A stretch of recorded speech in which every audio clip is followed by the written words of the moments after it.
L'univers est un tout.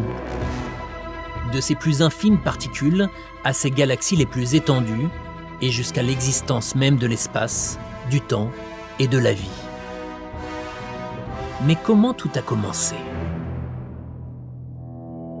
L'origine de l'univers est l'origine de tout.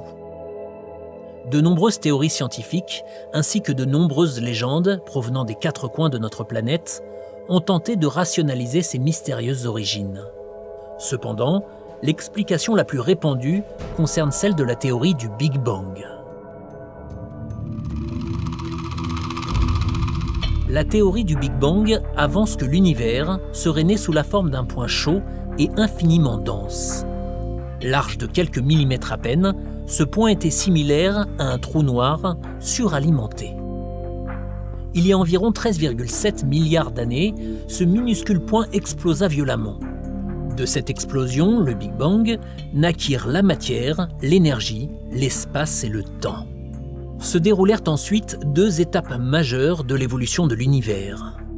Appelées ères de rayonnement et ères de la matière, elles sont définies par des périodes cruciales qui ont contribué à façonner notre univers. En premier vient l'ère de rayonnement, nommée par rapport à l'abondance de rayonnement émanant du Big Bang. Cette ère est elle-même constituée de plusieurs étapes, qui se sont produites lors des premières dizaines de milliers d'années de l'univers. La première étape est appelée ère de Planck.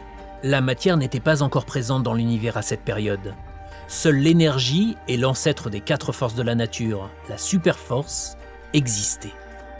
À la fin de cette période, un événement crucial se produisit, au cours duquel la gravité se scinda de la superforce. Vint ensuite l'ère de grande unification, dont le nom provient des trois autres forces de la nature restées unifiées. Cette époque prit fin lorsque l'une de ces forces, appelée force forte, se détacha du reste.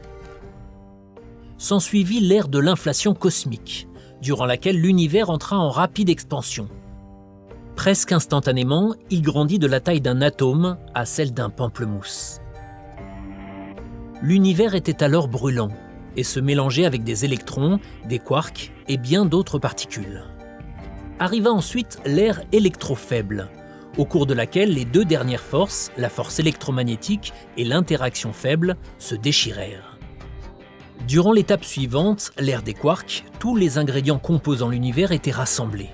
Pourtant, ce dernier était bien trop chaud et trop dense pour que les particules subatomiques puissent se former. C'est lors de l'ère hadronique que l'univers s'est suffisamment refroidi pour permettre aux quarks de se lier et de former les protons et les neutrons.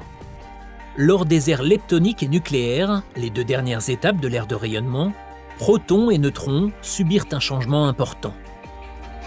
Ils fusionnèrent sous forme de noyaux, créant ainsi le premier élément chimique de l'univers, l'hélium. Cette nouvelle capacité de l'univers à créer des éléments à la base de toute matière entraîna l'ère de la matière. Comme son nom l'indique, l'ère de la matière est définie par l'apparition de la matière dans l'univers. Elle comporte trois époques qui s'étendent sur des milliards d'années, soit une majeure partie de l'existence de l'univers jusqu'à aujourd'hui. La première période fut l'ère atomique. Lors de cette étape, la température dans l'univers baissa suffisamment pour permettre aux électrons de s'accrocher au noyau. Ce processus, appelé recombinaison, a permis la création du second élément de l'univers, l'hydrogène. Cet hydrogène, avec des atomes d'hélium, a parsemé l'univers de nuages atomiques. Dans ces nuages, de petites poches de gaz ont pu, avec assez de gravité, collecter des atomes.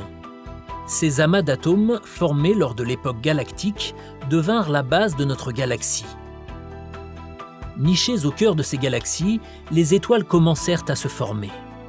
Ainsi commença l'actuelle et dernière étape du développement de notre univers, l'ère stellaire.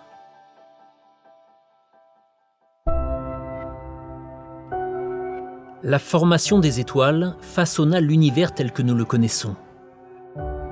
Grâce à la chaleur des étoiles, l'hélium et l'hydrogène se convertirent pour créer le reste des éléments qui composent notre univers.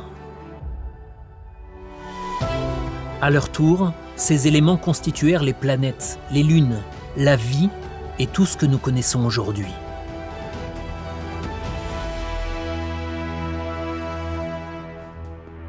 Cet écosystème, ce tout, n'existe que grâce aux étapes qui se sont succédées lors du développement de l'univers. Alors que d'innombrables questions concernant ses origines persistent encore, ce n'est plus qu'une question de temps avant que leurs réponses ne nous parviennent.